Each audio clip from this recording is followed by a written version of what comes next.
«¡Esto adelanta!», exclamó un ingeniero cuando por los raíles, colocados el día anterior, llegaba el segundo tren, repleto de hombres, carbón, material y víveres.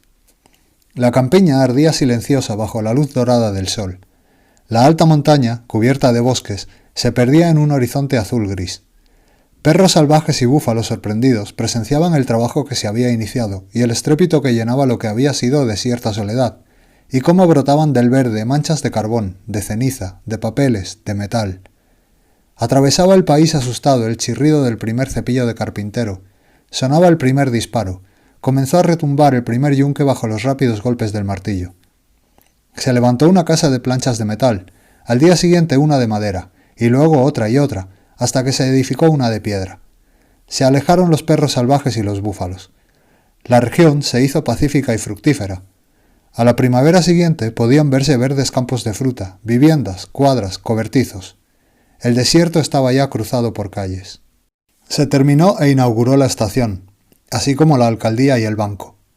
A su alrededor nacieron otras ciudades hermanas, apenas unos meses más jóvenes. Vinieron obreros de todo el mundo, campesinos y hombres de la ciudad, comerciantes y letrados, sacerdotes y maestros. Se establecieron una escuela, 3 comunidades religiosas y 2 periódicos. En el oeste fueron encontrados yacimientos de petróleo. Prosperaba la recién nacida ciudad. A los pocos años albergaba ya rateros, ladrones, rufianes. Había unos grandes almacenes, una liga contra el uso de bebidas alcohólicas, una cervecería bávara, un modista de París. La competencia de las ciudades vecinas aceleraba su crecimiento. Ya no faltaba ni el discurso electoral, ni la huelga, ni el cinematógrafo, ni las reuniones espiritistas. Podía adquirirse vino francés, pescado noruego, salchichón italiano, tejido inglés y caviar ruso. Cantantes, bailarines y músicos de segundo orden prolongaban sus turnés hasta la ciudad. Poco a poco llegó también la cultura. Era ya la ciudad de muchos. Había una manera de saludar, una manera de inclinar la cabeza al encontrarse con alguien que se diferenciaba en la matización y en el sentimiento de las maneras de las otras ciudades. Muchos de los que habían tomado parte en su fundación gozaban de respeto y simpatía, y comenzaba a formarse una pequeña nobleza. Surgía una joven generación, para la que la ciudad, su ciudad, era casi eterna. Los tiempos en que había sonado el primer martillazo, en que se cometió el primer crimen, en que se celebró la primera misa, en que se imprimió el primer periódico, se habían perdido en el pasado, eran ya historia. La ciudad dominaba a sus vecinas y era la capital de una extensa región. En las anchas y alegres calles donde antaño solo había habido chozas de madera o planchas de hierro, en medio de charcos y montones de ceniza, se levantaban ahora, severos y dignos, edificios del Estado, bancos, teatros e iglesias. Arrastrando los pies marchaban los estudiantes a la universidad o a la biblioteca. Pasaban silenciosamente las ambulancias en dirección a los hospitales. Alguien divisó el coche de un diputado y saludó. Anualmente, en 20 enormes escuelas de piedra y hierro, con himnos y disertaciones, fue celebrado el día de la fundación de la ciudad.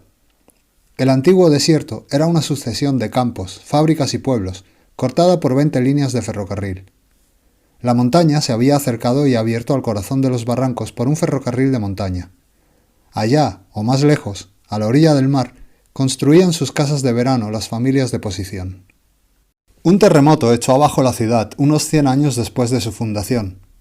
Pero se levantó de nuevo, y se hizo de piedra lo que aún era de madera, grande lo pequeño y ancho lo estrecho. La estación era la mayor del país, la bolsa la más importante del continente. Arquitectos y artistas de la ciudad la rejuvenecían con nuevos edificios públicos, parques, fuentes, monumentos. En estos años la ciudad se hizo famosa. Se dijo de ella que era la mejor y la peor, que era una atracción. Políticos y arquitectos, técnicos y alcaldes de otras ciudades venían a estudiar los edificios, la canalización, la administración y las instalaciones de la ciudad. Comenzó la construcción de la nueva casa consistorial, uno de los edificios más bellos y considerables del mundo. Como la naciente riqueza y el orgullo municipal coincidieron con un resurgimiento del buen gusto general, en especial de la escultura y la arquitectura, la ciudad, que crecía velozmente, fue pronto un maravilloso y osado prodigio. A su parte central, cuyos edificios habían sido construidos sin excepción en valiosa piedra de un color gris pálido, rodeaba un ancho cinturón de bellísimos parques, a cuyo alrededor se perdía un número infinito de calles y casas que conducían a los arrabales y al campo. Fue muy visitado y admirado su gran museo, en cuyas 100 salas, patios y dependencias podía estudiarse la historia de la ciudad, desde su nacimiento hasta el último momento de su desarrollo. En la primera y enorme sala del edificio estaba representada la antigua campiña, con la más exacta y viva reproducción de su vegetación y de aquellas primeras miserables moradas, callejas e instalaciones. Toda la juventud de la ciudad contempló el desarrollo de la historia de ésta, de los escabrosos caminos al brillo de las avenidas de la gran ciudad. Y conducida y guiada por la mano de sus maestros, conoció las leyes maravillosas del desarrollo y del progreso, cómo de lo crudo y duro surge el máximo refinamiento, del animal, el hombre, del salvaje, el hombre civilizado, de la necesidad, la abundancia, de la naturaleza, la cultura. En la centuria siguiente alcanzó la ciudad su máximo grado de brillantez, que se manifestó en una fabulosa abundancia que aumentaba día a día, hasta que una sangrienta revolución de las clases bajas acabó con todo.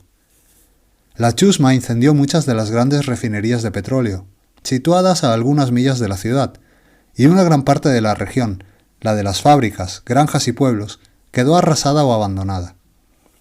La ciudad, propiamente dicha, también sufrió matanzas y crueldades de toda índole. Si al cabo de unos años insípidos resurgió nuevamente, ya no pudo recuperar su anterior y despreocupada vida, su febril construir.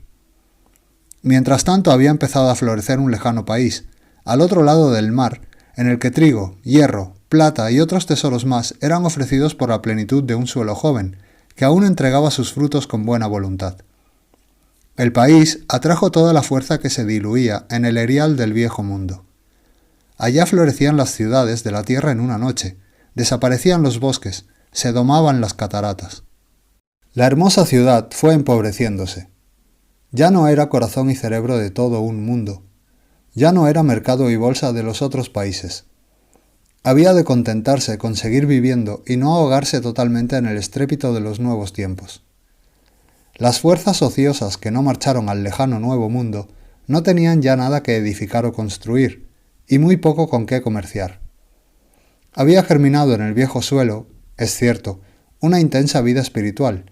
Surgían sabios y artistas, pintores y poetas, en la cada vez más silenciosa ciudad. Los descendientes de aquellos que antaño habían edificado las primeras casas pasaban sonrientes sus días en reposada y tardía florescencia de placeres y anhelos del espíritu.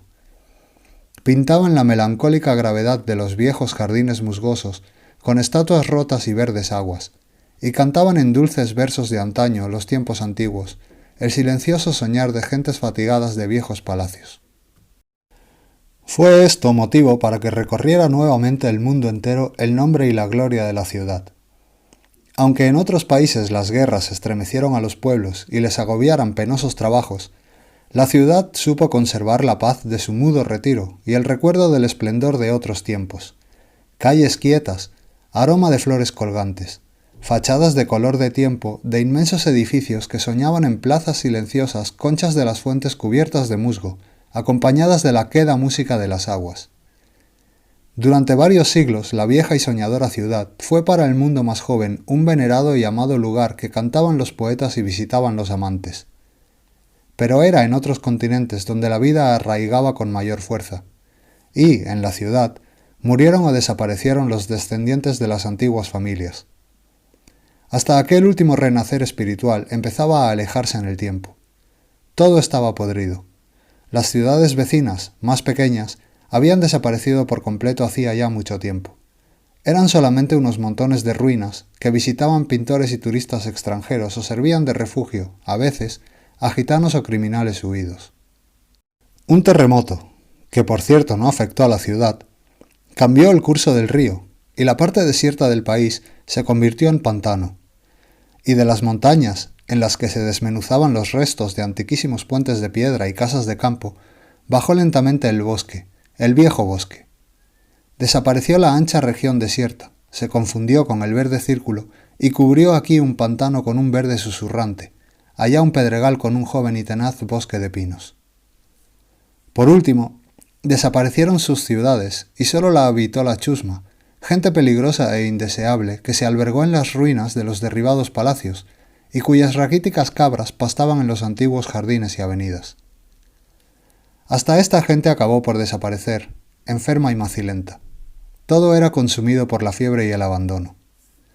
Sin embargo, los restos de la vieja casa consistorial, en un tiempo orgullo de la ciudad, aún se mantenían en pie en los cantos de todas las lenguas, en las innumerables leyendas de los pueblos vecinos, también olvidados y con una cultura perdida, en cuentos infantiles y en melancólicas pastorelas que tétricamente repetían, desfigurados, nombres de la ciudad o de su brillante paraíso.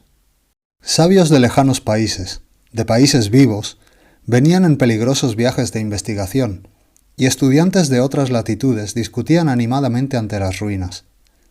Supusieron la existencia de pórticos de oro puro, de sepulcros llenos de piedras preciosas y de un milenario arte mágico de tiempos fabulosos, que conservarían las salvajes tribus nómadas del país.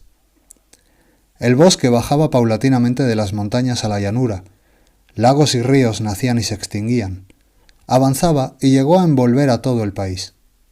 Los restos de los viejos muros de las calles, de los palacios, de los templos, de los museos, eran habitados por el zorro, la marta, el lobo y el oso. Sobre lo que había sido un antiguo palacio, cuyos restos ya no verían la luz del sol, había crecido un pino, que un año atrás tan solo había avanzado a la vanguardia del bosque invasor. Ahora veía ya perderse en la lejanía la espesura de los nuevos árboles. «¡Esto adelanta!», exclamó un pájaro carpintero que martilleaba el tronco y contemplaba, alegre, cómo se extendía el bosque y cómo la tierra era ya maravillosamente verde.